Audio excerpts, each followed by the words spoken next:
बहुत सारे मुसलमानों ने मुझसे सवाल किया है, पूछा है मसले शरई कि 31 दिसंबर को जो नए साल का जश्न मनाया जाता है वो मनाना जायज है नाजायज। 31 दिसंबर की रात में आम तरीके से लोग जश्न मनाते हैं, उसमें शोर शराबा, हंगामा, डांस, नाच गाना, फूहड़ अंदाज में तमाम तरीके अपनाते हैं। तो मैं इस सिलसिले में शरीयत इस्लामिया का हुक्म बता रहा हूं कि ये लहवो लईब है और लहवो लईब शरीयत में नाजायज है। ये इस तरीके से नए साल का जश्न मनाना नाजायज है, इसलिए कि इस्लामी कैलेंडर के हिसाब से जनवरी से नया साल शुरू नहीं होता।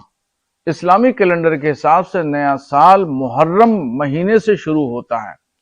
ऐसे ही हिंदू कल्चर में, तहजीब में चैत से नया साल शुरू होता है। तो जनवरी का महीना ना मुसलमानों के जश्न मनाने का है और ना हिंदुओं के जश्न मनाने का महीना है। तो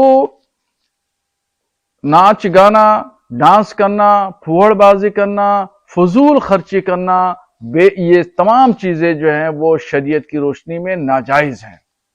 मैं तमाम मुस्लिम नौजवान लड़के और लड़कियों से यही अपील करूंगा कि वो नए साल का जश्न न मनाएं, चूंकि ये नाजायज है और ये यूरोपियन कल्चर है और इसकी इजाजत इस्लाम नहीं देता है।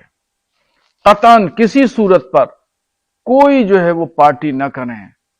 और अगर किसी नौजवान लड़के और लड़की ने जश्न मनाने की पार्टी की और वहां डांस, गाना, बाजा और फजूल खर्चियां की तो उलमाए किराम सख्ती से इस तरह के जश्न को रोकेंगे। चंद हिंदूवादी संगठन रोजाना शोर शराबा, हंगामा करते हैं। अभी बरेली में एक पार्टी के दरमियान होटल पर उसमें 2 मुसलमान नौजवान देख लिए तो वहां पे उत्पात मचाना शुरू कर दिया। ऐसे ही चर्च के सामने ईसाई लोग अंदर अपनी प्रार्थना कर रहे थे और बाहर इस शरारती संगठन के लोग हंगामा कर रहे थे, शोर मचा रहे थे। इस तरीके से और देश के अलग अलग शहरों में भी खबरें हैं। ये तमाम चीजें और ये उपद्रव मचाना, शोर शराबा, हंगामा करना, मारपीट करना, ये ऐसा है गोया कि कानून को अपने हाथ में लेना। तो इस पर हुकूमत को चाहिए कि ऐसे संगठन और ऐसे असामाजिक तत्वों के खिलाफ कानूनी कार्रवाई की जाए ताकि अमन और शांति बनी रहे और माहौल खराब ना हो। देखिए, बात यह कि मौलानाओं की बात पर तो मैं क्या जवाब दूंगा, लेकिन इतना जरूर है कि इस बार बड़ा सौभाग्य का विषय है संपूर्ण विश्व के हिंदुओं के लिए कि 31 दिसंबर जो है वो 31 दिसंबर नहीं बल्कि प्रतिष्ठा द्वादशी है और भगवान श्री राम की जन्मभूमि पर भव्य मंदिर के प्राण प्रतिष्ठा का वो एक पावन दिवस है। ये द्वितीय वर्षगांठ है जब भगवान श्री राम की जन्मभूमि पर राम मंदिर की प्राण प्रतिष्ठा हुई थी, माननीय प्रधानमंत्री ने की थी।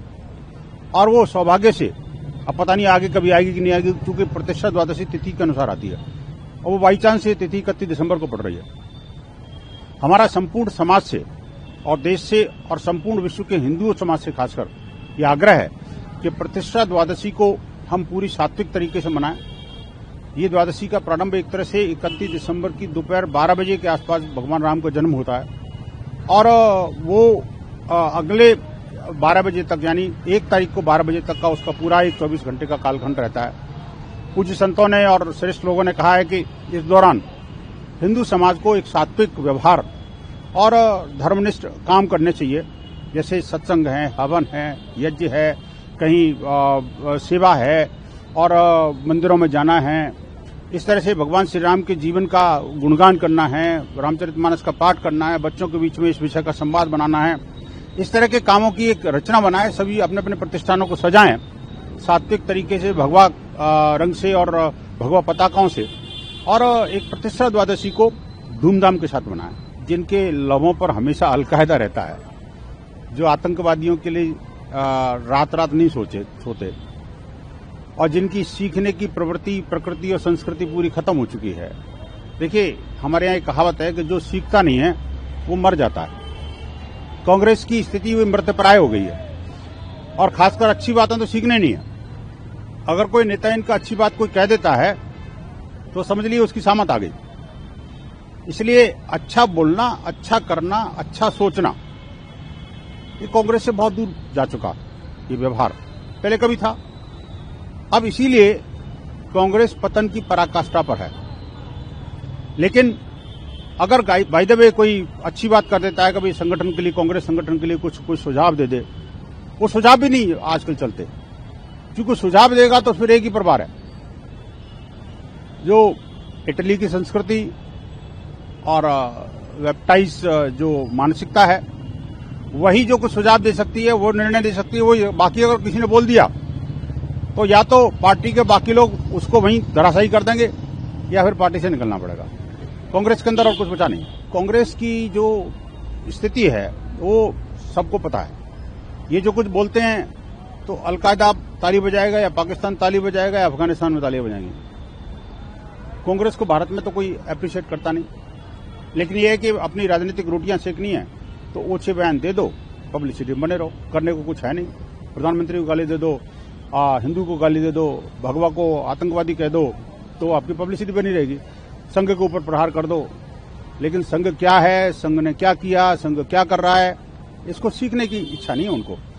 और इस पर कोई वहां पर वाद विवाद भी नहीं हो सकता, कोई संवाद भी नहीं हो सकता, क्योंकि संवादहीनता वहां चरम पर है। प्रत्येक भारतीय जो स्वयं को भारतीय मानता है, विश्व हिंदू परिषद की डेफिनेशन में भी है, विश्व हिंदू परिषद के संविधान में जो हिंदू की डेफिनेशन है वो यही है, वह व्यक्ति जो स्वयं को हिंदू मानता है, हिंदू मान्यताओं में विश्वास करता है, वो हिंदू है।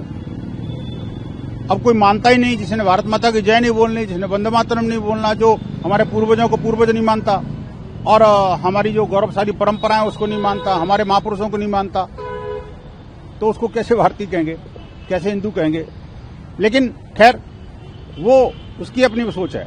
लेकिन वास्तव में हिंदू वो है जो हिंदुस्तान को अपना मानता हो, इस भारत को अपना मानता हो, इसको आर्यवर्त को अपना मानता हो। पहले तो हिजाबी और हलाली मानसिकता से इन जो AIMIM या कट्टरपंथी मुस्लिम समुदाय को बाहर निकलना पड़ेगा। हिजाबी, हलाली और बुरकाली, तीनों मानसिकता से इनको बाहर निकलना पड़ेगा। तभी किसी महिला को आप आगे बढ़ा सकते हो, क्योंकि ये तीनों की तीनों जो चीजें हैं ना, वो महिलाओं के लिए, भारत की महिलाओं के लिए कलंक के समान है। और जिस तरह से इस्लामिक जिहादी तत्व, कट्टरपंथी नेतृत्व मेरे देश की बेटियों को इन सब के चंगुल में फंसा के रखते हैं, और उनको पढ़ाई, स्कूल जाने से रोकते हैं, उनको मदरसे की संस्कृति सिखाते हैं जहां व्यभिचार और अनाचार चरम पर है, और भारत की बेटियों को हमेशा काले बोरे में कैद रखने की मानसिकता के साथ चलते हैं। अब वो दिल लद गए, इनको बाहर निकलना पड़ेगा। मेयर तो बनेगी, लेकिन बुर्का वाले नहीं।